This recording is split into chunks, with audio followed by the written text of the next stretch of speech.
Alright guys, what's up? What's up? Let's see if this is working today. It may not be because we had some interesting limitations and blockage on our end of some of the services.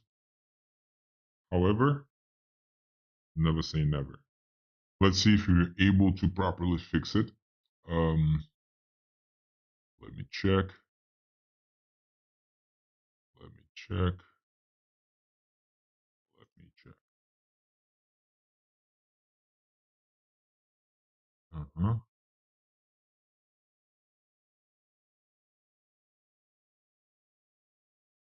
Okay.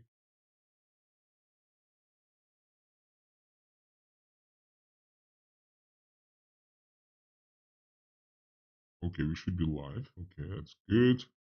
And I'm checking on the image and I'm checking on the yeah, it's somewhat okay. Somewhat okay. Is it?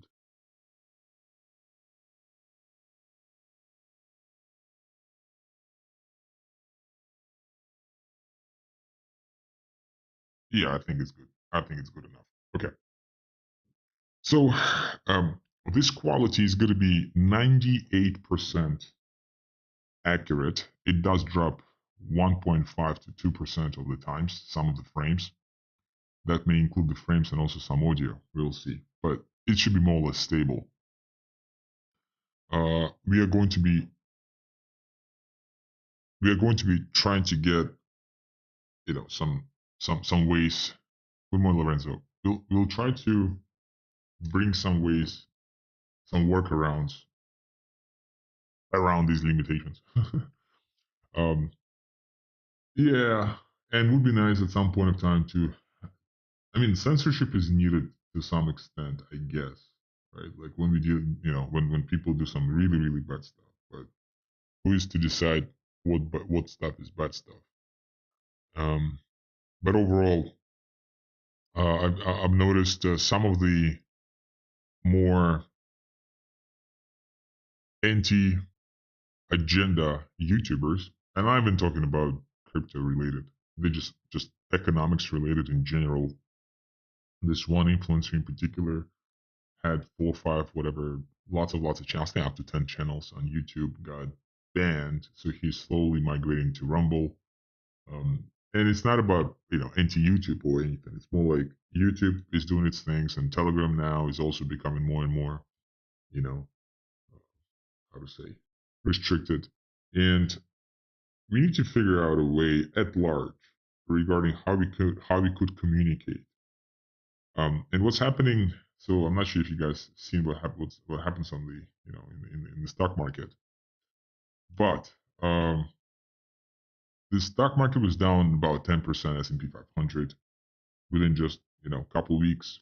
Then it went up on this historical 10% rally after the 90% pause on tariffs. Sounds like the current administration of the United States has been influenced by the globalists who do control significant market share. That don't you joke with us, because otherwise we are going to connect the the recession to your presidential realm, which is not accurate. It's all like all these games, right? And we're part of these games, right? Bitcoin was down 8, gold was down 2%. Now gold is double since last 5 years, almost double. But what we need to see is that eGhost, in the meantime, was up on the testnet. That's why the disclaimer is on the first slide. eGhost was up 45,000%.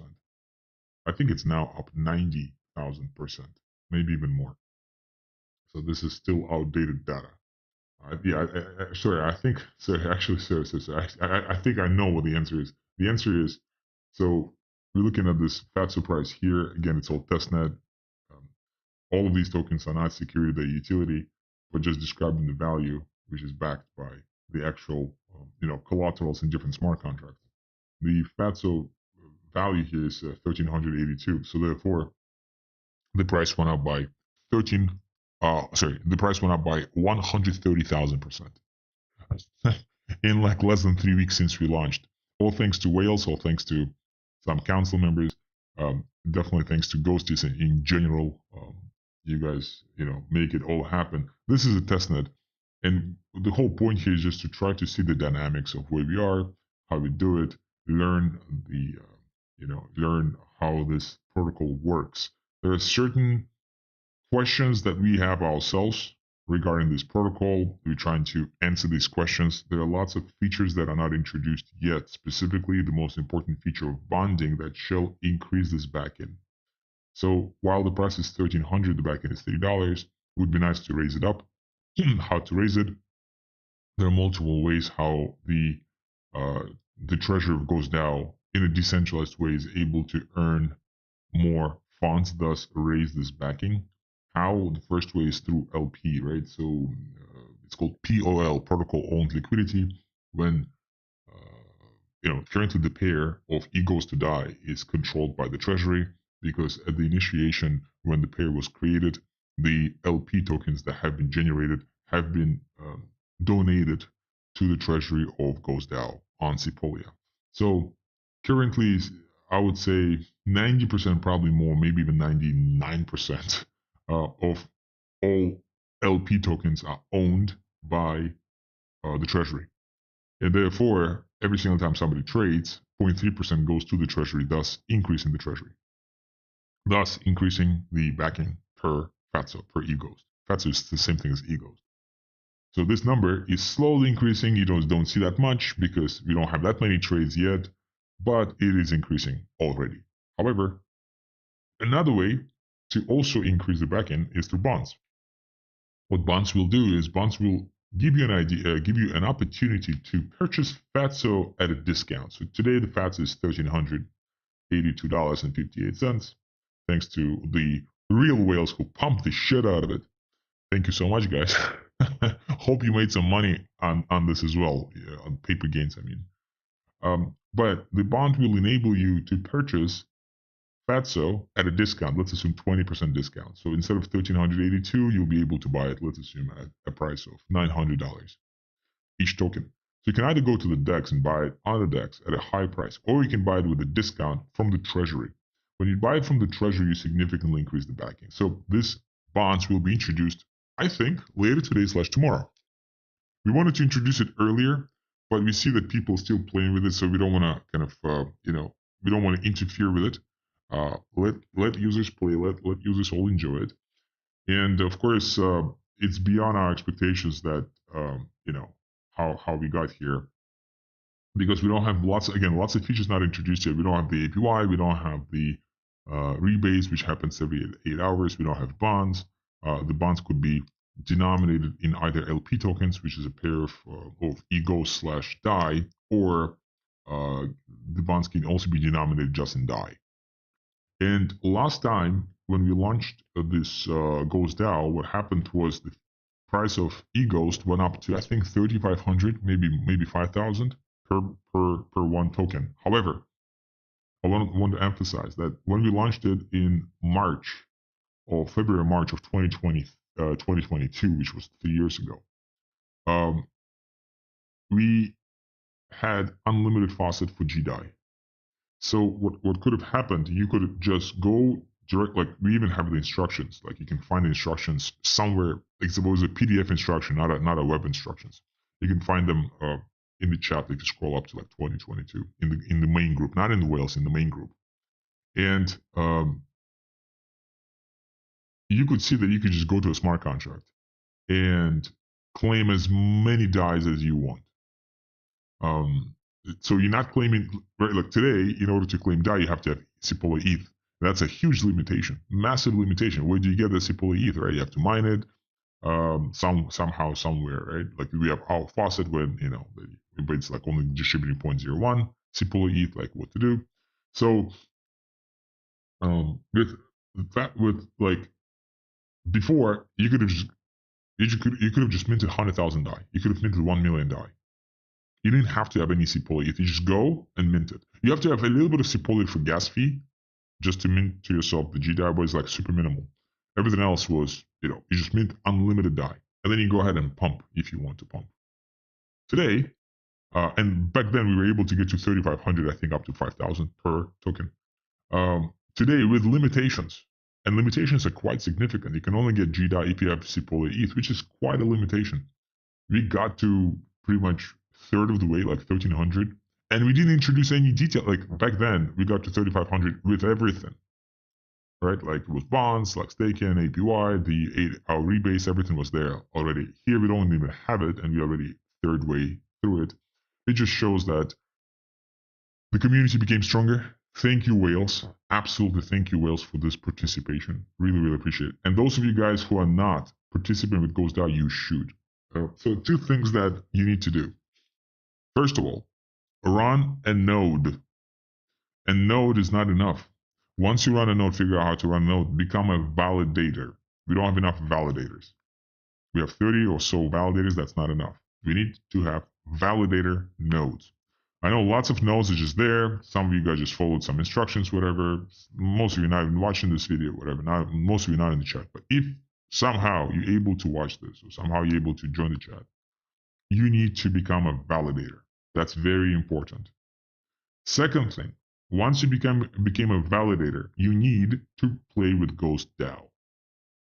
GhostDAO will enable you, when this thing goes mainnet, to actually benefit. You'll be able to benefit if you understand how it works. If you don't understand how this works, you will either not be able to benefit or benefit to the least of your capacity.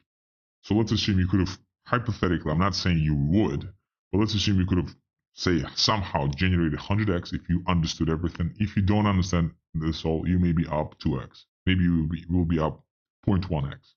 Still up, but not enough. You need to understand how it works. You really need to understand how it works. And the best way is just to mess with it. Like, that's why the testnet, I don't see any other project. I don't know any other project, including Olympus. With all due respect to Olympus, I don't know any other project that invested so much time into its community on the side of testing. I really don't. Maybe you guys do. Please share what this project is. I do not know. I think lots of projects went mainnet and just figured things as they went. Because we have a very, very complex ecosystem here. It does include Ghost NFT with JML. It does include Ghost airdrops where you can mint your JME token. It includes the Ghost airdrop bot. Ghost auction, okay, fine. For now, let's not discuss it much. Then it has Ghost DAO, right, where you're able to actually detect the price action and liquidity of the eGhost and Ghost, therefore.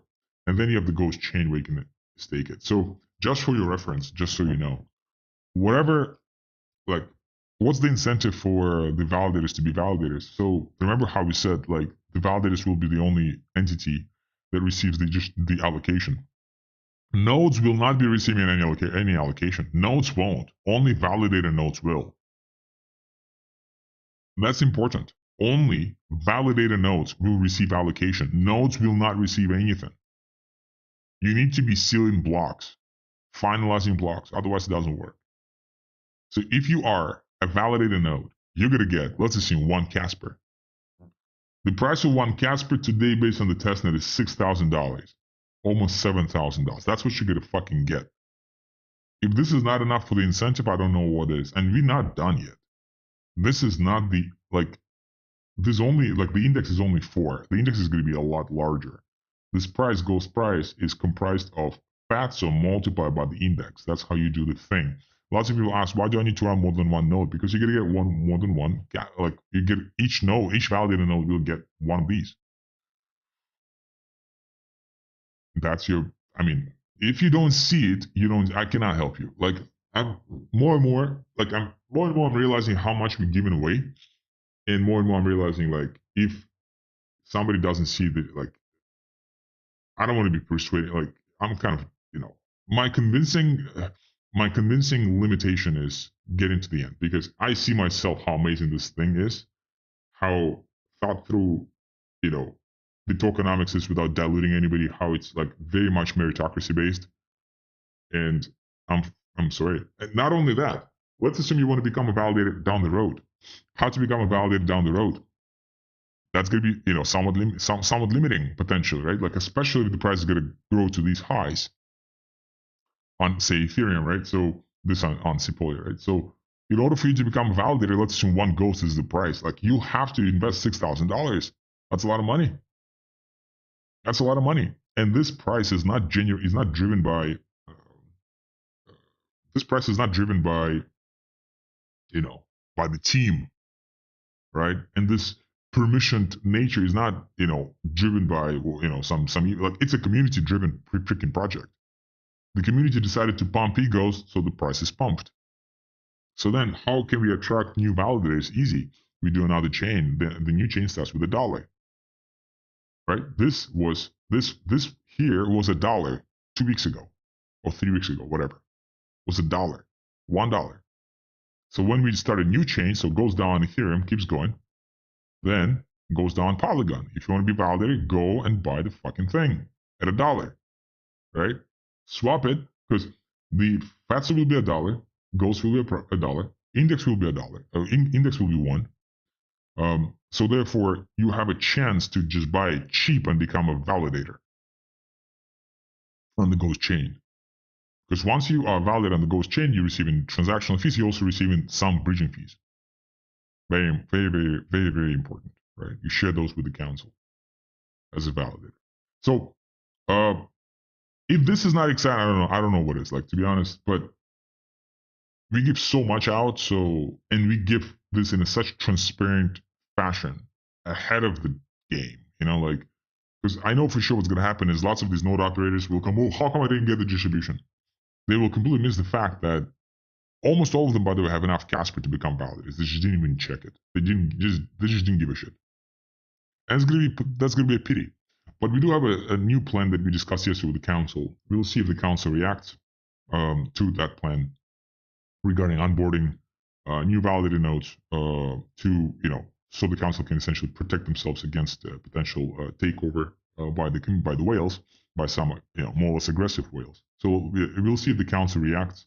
If not, then not. Again, we can only push so much, right? Like our goal is to build this stuff up and give proper incentives and help with the community how we can. And then if different forces, like if the whales act up or council acts up, that's their prerogative, whatever. That's their task. Okay. Now, what I would like to discuss is the testnet infra. Discuss it with the council. I think we're going to proceed with that. We're going to be voting on this on the council level in the next couple of weeks. But essentially, the idea is to everything we discussed before, just slightly more details, just so you guys understand where we're coming from. We'll be sharing this also in the Whales group in more detail. So the testnet infrastructure which we want to build, given the fact that so far developers at large have massive issues with receiving faucets, like testnet tokens, with receiving access to DEXs, specifically DEX v2, across the world. So due to those limitations, the idea is, how about we be good people and actually build it for these devs? Because first of all, we need this for ourselves. We need a DEX of v2 ourselves. We need to have a faucet ourselves. Why do we need a faucet? Let's assume we want to launch, goes down on Binance testnet. So little did I know, that Binance only has like 3 official faucets. Each one of these faucets requires you to dox yourself, and the maximum you can get from these faucets is 0.3 BNB, testnet BNB, 0.3 per day. Not per request, per day. Now, when you do the price of BNB, let's assume it's like around $600. So you do 0.3 times $600, that's like roughly $180. Let's round this up to $200, for example. Although I think it's much, much lower. So you can push Ghost DAO price by $200 per day, per account. Per account, I don't mean per wallet, I mean per account, because I think one way to request the BNB balance is through Discord. So I don't think you have like a lot of Discords. Right? And I think you need to be verified with your phone number. Only those Discords work out. So once you join, you need your phone number to be verified. So that's kind of how you dox yourself. So to Discord. So you can't really request that many freaking BNBs, and you need to dox yourself. So the idea is, if you're going to be launching a BNB, how do we organize a faucet in such a way that users can go ahead and claim BNB easier, right? in larger quantities? Do we buy BNB somewhere? Do we pre-mine it in industrial? How does it work? And that's one problem, right? Like, for us, and I'm pretty sure for other projects too, because other projects, they want to, see how everything works out. Of course, they can just go ahead and create different coefficients. They can say, okay, fine. Let's assume that 0.3 BNB, let's assume BNB is not $600. Let's assume one BNB is $6 million, right? And therefore, you commit 0.3 BNB, you get 200,000 or even more. You get 2 million GDAI, and then you go ahead and pump the token price. But that's not reality, right? How about we actually do it based on reality? Like how are we doing this currently with Sepolia ETH? Sepolia ETH, you exchange it for 2,000 GDAI. We should actually drop it to 1,500 GDAI because the Ethereum price dropped, right? So that's the first kind of aspect of this infrastructure, the faucet. The other part of the infrastructure is the DEX, V2 DEXs. So we've seen both of these to be seeked by the devs online, globally. Nobody's searching for V3, everybody's searching for V2 on a testnet. And lots of people looking for faucets where you don't need to dox yourself. And I think that's what we could provide. So now the question is which chains to start with. And we're thinking maybe we should start with these chains. There are multiple reasons for that. Mostly, like I'll be again honest, as I've been describing yesterday to the council, like those chains are kind of have been selected based on the feel, not based on stats necessarily, because the stats is questionable. The stats will be presented later today. I'll show you exactly what we have, but it's not the statistics that like literally decided on on whether to select this chain or not. So, but if you're going to go through these chains, so we have Sepolia testnet, which is by Ethereum. We have Hudi testnet, which is also by Ethereum instead of Haleski. So Haleski is out, unfortunately. So we're going to go with Hudi, which is a replacement of Haleski. Haleski is out due to its inability to withstand with the Pectra upgrade that Ethereum just launched 2 months ago, or a month and a half ago. And now this one, Mordor testnet, that's by Ethereum Classic. Chiado, that's Gnosis chain, Gnosis mainnet. Linea Sepolia testnet, that's Linea, obviously, and Pulse is Pulse. So, multiple reasons why we should do these chains. So Ethereum we should do because it's Ethereum. And I'll show you why Hudi is a really, really good next selection for us, right? Now, Ethereum Classic, as I described, I wouldn't say they're crazy people. I would say Ethereum Classic is just like this really calm, hardcore GigaChat devs. Right? I wouldn't say I would describe Ethereum Classic as like these fundamental people who understand the tech, who love the tech, and they just want to move slowly but surely. Right? They're not looking for hypes. They're just moving. They're true to their decentralized nature of like they didn't Ethereum Classic forked off.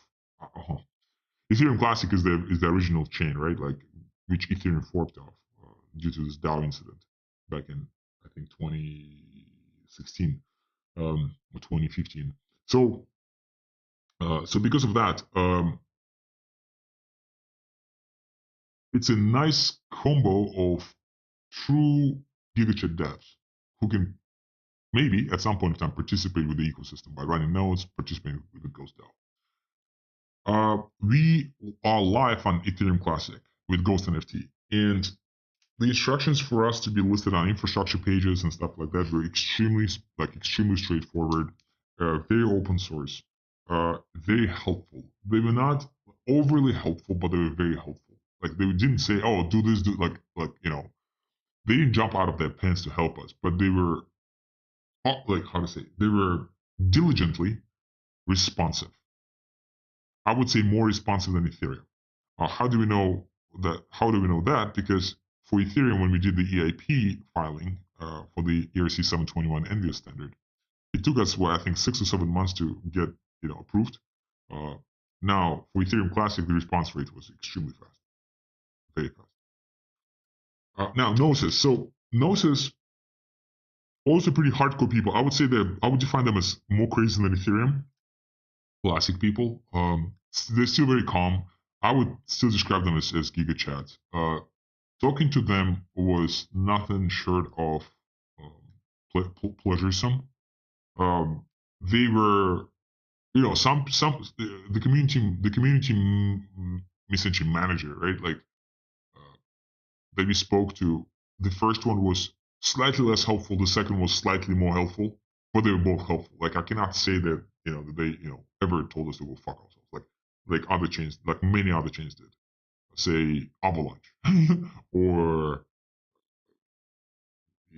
even Binance or even Phantom to some extent. They said, hey, listen, like you just do like we just introduce you to the group and then you go from there. Like so Cello asked us to dox ourselves to freaking get a retweet on Twitter. Like Neon Chain asked us to like they said, listen, in order for us to promote you, you need to like we loosened our requirements. It used to be that we asked for utility bills from team members to fucking retweet about that project. Now we're not asking for this anymore. Now we're just asking you guys to sign a paper. It's like we have to sign a fucking paper. Like, oh my goodness, like for them to retweet about it. It's crazy. It's fucking crazy. Gnosis was never like this. In fact, and what I noticed again, Gnosis was maybe even lower, like slightly lower size of community than Ethereum. I'm not gonna like I don't know, but that's kind of my feel. But they were very active. I think we did AMA with them. We definitely did tweets retweets was line, and our problem not a problem. We did the ecosystem page like super fast with them too. Like they were very helpful. So Linea is by consensus. So consensus is the organization led by Joseph Lubin, co-founder of Ethereum. Um, uh, so I think the most screaming project of consensus is MetaMask, and it's a pretty good organization. I would say the largest consulting company on Ethereum in the world. And while you would think that, and while would anybody think is like, oh, consensus must be enterprise, so they're probably going to be suffocating. Like consent, I mean, they're probably, it's probably not perfect, right? But our interaction with consensus so far with Linea has been, again, nothing short of impressive. Yeah, there are some limitations on Linea. In particular, Linea Cipolla testnet is banning certain geos. You can't like send transactions if you're from like specific geographies, which is not very much Web3. I get that, uh, but our personal interaction with Linea has been again nothing short of, I wouldn't say positive, nothing short of impressive. They have been very instrumental to make Ghost NFT what it was, right? So from Ghost NFT perspective, I think it was Aurora Oster, it was Linea, it was Gnosis, Ethereum Classic was moderate help, but it was not unhelpful. Polygon Phantom did some help. BNB, I think, even did some help. Not much.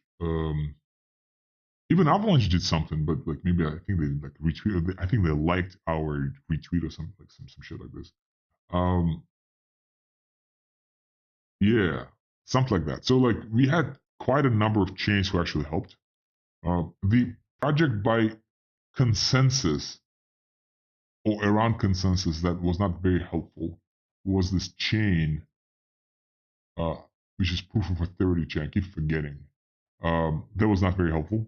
I'll be honest. Real life on this chain, so they did zero promotion. They couldn't do anything. Like we even met them. Some of our members even met them in person, and still nothing. They didn't even know that we exist on their ecosystem. Although they have like 10 projects, and we were one of those 10 projects. Ghost NFT is one of these 10 projects. But Linea has been very, very helpful. So we'll see how much assistance we can get this time. The reason why some of these chains were not on the radar is because they did not have V2, DEX V2. So we asked them a year ago, Linea in particular, some other chains, Phantom, some other chains were like, do you guys have V2? They said, no, we don't have V3. Like, oh, shoot, like we probably can't do anything. So, but it seems like kind of the proposal to the council will be that we'll be just launching V2s ourselves on testnets and potentially on mainnets by forking Uniswap / SushiSwap and some other dexes potentially. And in this case, if we do have V2s, then the only requirement is DAI, and it seems like these chains do have DAI. Except for maybe Ethereum Classic, which we need to identify what the stablecoin on the Ethereum Classic is. And if they do have DAI, and then we can just do V2 ourselves, then we're good to go. So, and Linear would be a nice addition, because Linear has been just very, very helpful to us. Finally, Pulse. So my relationship to Pulse, or I mean, I have no relationship to Pulse, right? But my, wildest dream, one of the wildest dreams that I had for Ghost DAO, and even for Ghost NFT, was to make Linear and Pulse compete with each other. I mentioned many times. I want Linear and Pulse to be competitive, because Linear is still somewhat GigaChat community, right? Like very large community, by the way, because it's by consensus. They have massive outreach. Obviously through MetaMask, it's insane, right? But they're slightly more corporate looking, they're slightly more like Ethereum Classic, more like Gnosis, right? Kind of slightly more. I would say I wouldn't, maybe not the right choice of words, more reasonable. Pulse are the craziest mofos I've ever run across, and I'm saying this with positivity. It sounds maybe however it sounds, but it's very positive what I'm saying. These are the crazy mofos. Pulse is the community that we had in the crypto across the board. And I think very few projects, Pulse one of them. I'm not even sure what else. Very few projects who maintained such community together. And that's a huge benefit. It's like a bunch of degens. And when we say degens, we don't mean it's crazy fuckers. People who are willing to go for it. Right? People who are willing to take it, right? People who are willing to go for the change of what Web3 was promising. And problem with Pulse, but again, it's not a bug, it's a feature, right? There's nobody to really contact. So when we reached out Pulse, they actually decentralized. There's nobody, you can't just go to Richard Heart. Richard Heart, please help. No. There's no Richard Heart. It's a decentralized project. So community is just doing what it's doing, and it's quite impressive. And we did launch on Ghost NFT. Funny how we launched on Ghost NFT. So you know how Pulse is a fork of Ethereum. So when we did launch on Ethereum, Pulse was originating around that time. So we didn't have to relaunch on Pulse because we already were live on Pulse. Because Pulse literally just forked the entire state, including smart contracts. So we were live on Pulse without having to do anything. We just had to be live on Ethereum mainnet, and by default we were live on Pulse. So in that case, it was we just don't know whom to go after for Pulse. But one of the whales seems to have a connection to Pulse, and it seems like a couple of Pulse people are in our whales group now.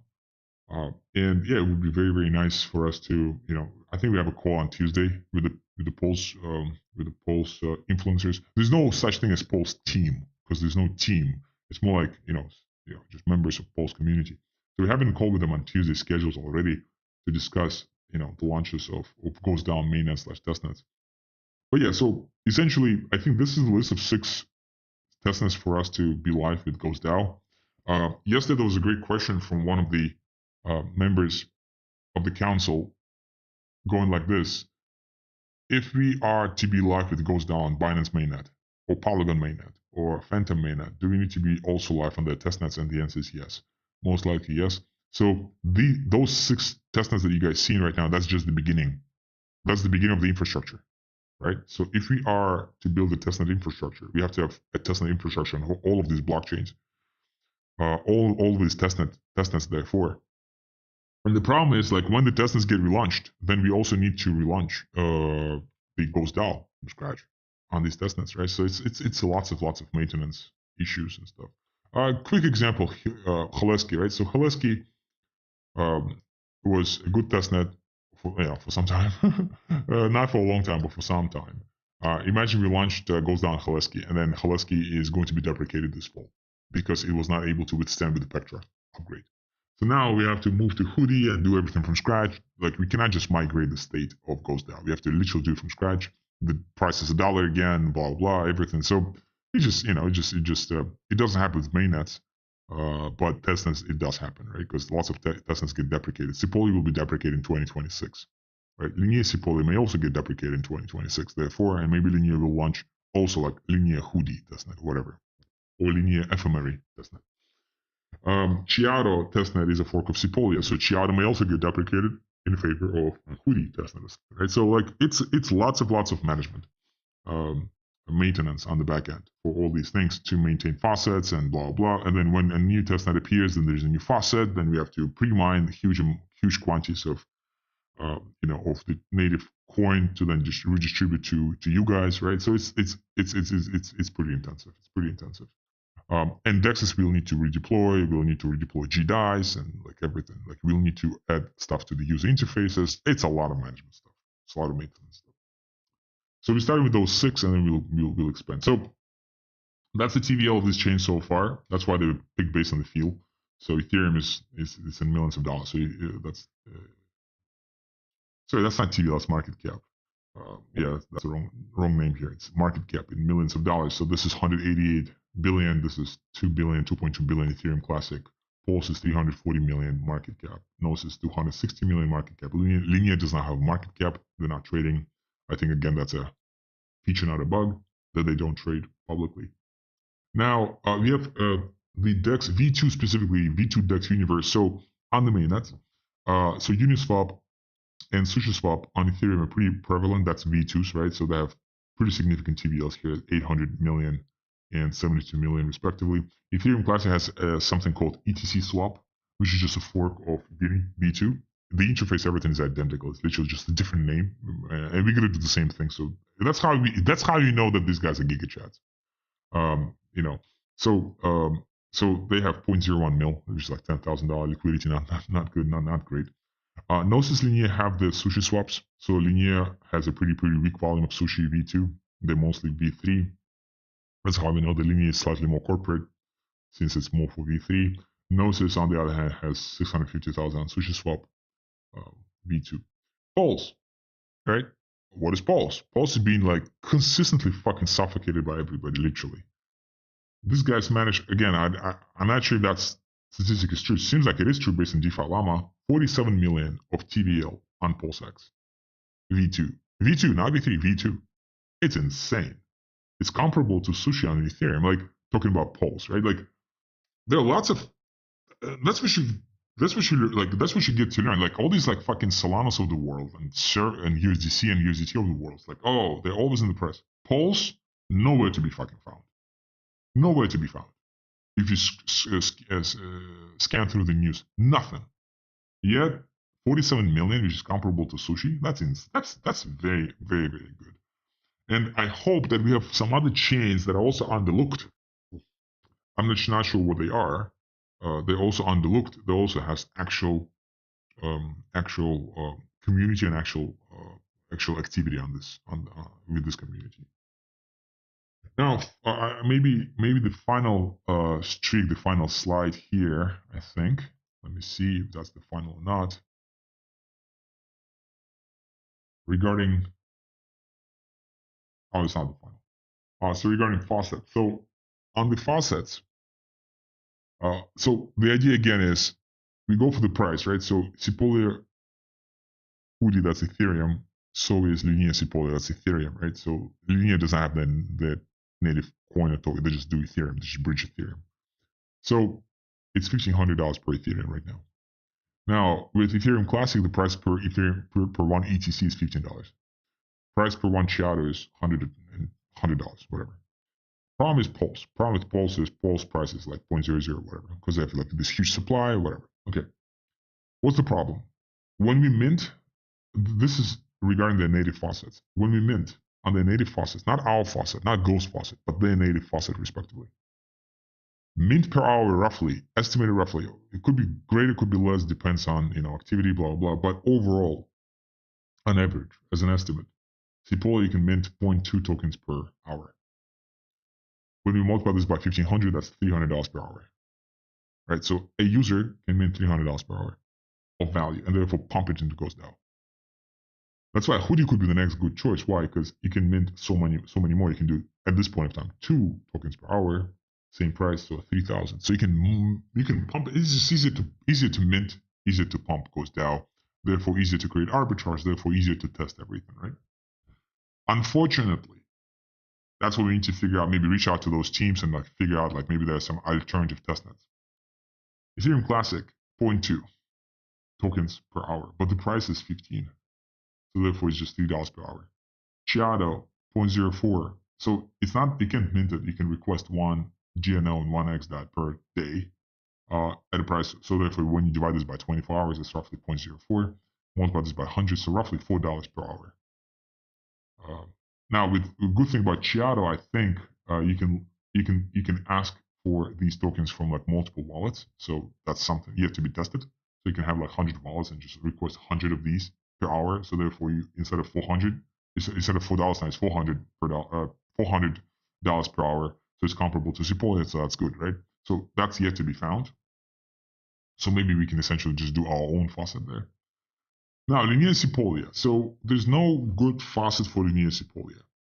They have 3 official faucets that are not the official. Like it's like by their partners and by the infrastructure partners. And you need to dox yourself. So, but with Sepolia, we do have a relationship. So maybe Linea will be kind enough to drop some Linea to us, like some ETH, like test ETH to us, and we will just create a faucet around that. So maybe they'll be, how to say, maybe we'll be kind enough to drop like 1 million Sepolia to our wallet, and then we'll just redistribute that to you guys, right?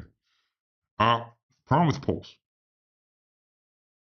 So they have perhaps the best fucking faucet. I'll just be like straightforward. They just like, guys, 10 Pulse. It was always like this. It was actually very easy for us to get this Pulse because we didn't have to ask anybody. Just go there, just ask it, request it, get 10 Pulse right away per request. I don't think it's per hour, just per request. Problem is, the price is so low that when you multiply 10 by this, you get like this 0.002, so it's nothing. So how can you be pumping Ghost? Now I checked out what's the depth of this faucet. The depth of this faucet is 100 million something Pulse.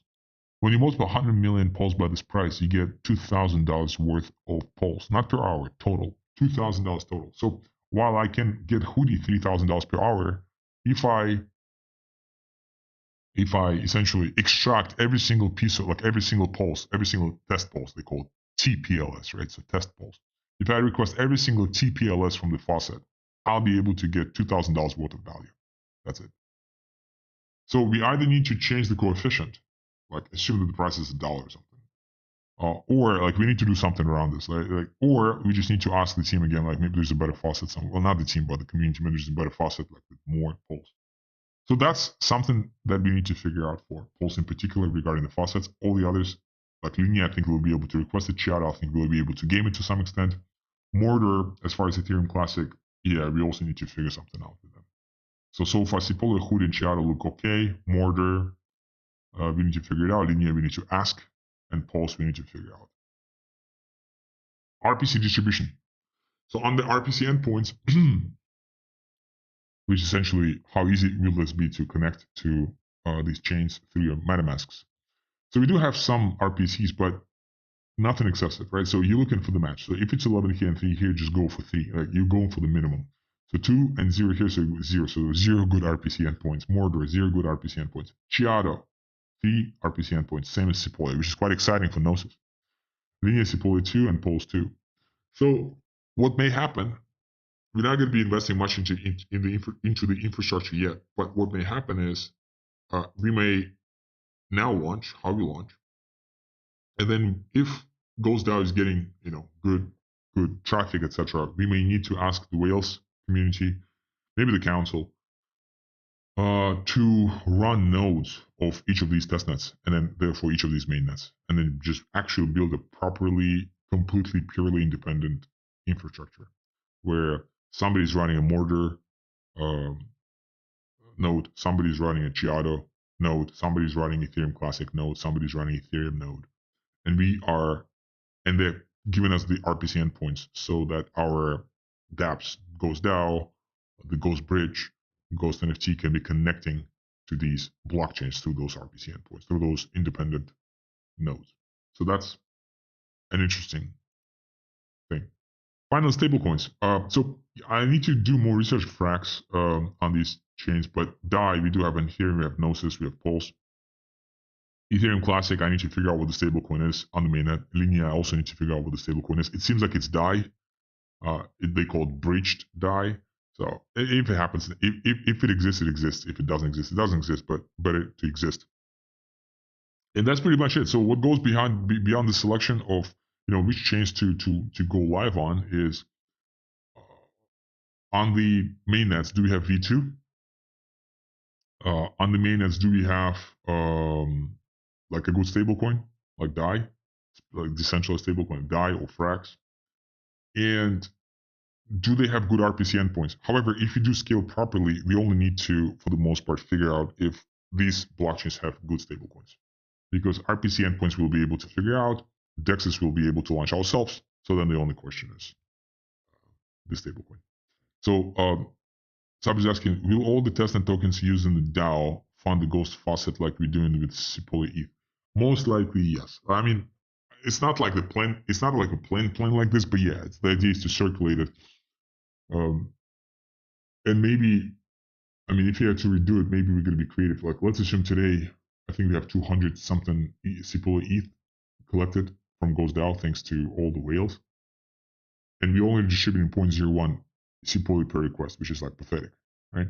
Now, the reason why we're doing 0.01 Sepolia per request, because we were mining Sepolia ourselves. But now we have so much Sepolia from the whales, again, thanks to whales, that we can create some type of, maybe, I'm not saying we will, but maybe we'll create some type of like auction-based system, like formula-based system, where the more Ethereum there is in the treasury, essentially, the larger is the giveaway, right? So if you have 200 ETH, Sepolia ETH, maybe every single request gets one ETH, right?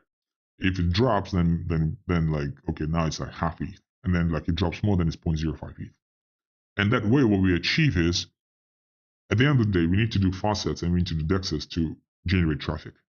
Well, for us, for our purposes, but also to generate traffic. So the more we give out, the easier it is for the word of mouth to spread regarding how cool our faucets are. So therefore, we can get more users. Therefore, we can get a larger, same conversion, but from a larger pool. So therefore, we can get more people who may potentially convert to the Ghost DAO ecosystem, to the Ghost ecosystem. Yeah, that's a very good question. That's the problem with, like, say, buying. Right? So Sepolia, right? Like Sepolia, I think some people were buying it, right? So there's some services where you can buy Sepolia. What do we do with so Hoodie, right? So Hoodie is easy to mint, right? So you mint like two ETH per hour. Like that's like a lot, right? So therefore we can like also redistribute a lot. What do you do with, say, like Pulse? How do you redistribute that? Because we need Pulse ourselves, right? Like, but biggest question is, what do you do with BNB? Because BNB is 0.3 BNB per 24 hours, right? So how do you like? And there are no others. Like nobody fucking cares of like selling BNB testnet tokens. Like, how do you get like lots of BNB tokens? I don't know. Right? That's a question. Like that's a real question to figure out, because then we need to redistribute it, right? Also in the faucet. So that's like a question to figure out. For many of these chains, BNB is just an example. I'm pretty sure it's the same thing with Phantom, same thing with Polygon, same thing with Aurora, same thing with like Oster, same thing with all the others. So, however, if we do have good price action, and the price action is fast enough, maybe, just maybe, we will have a better type of conversation with these blockchains compared to what we had last year when we spoke to them about Ghost auction. Because when we spoke to chains about Ghost NFT, for the most part, I would say we had more or less positive interaction. 50% of chains told us to go fuck ourselves. The other 50% of chains were somewhat helpful to extremely helpful. Like Linea was extremely helpful. Aurora at first was extremely helpful. Oster was very helpful. Polygon was somewhat helpful. Harmony told us to go fuck ourselves. Like, that's the framework. With Ghost Auction, we didn't launch on.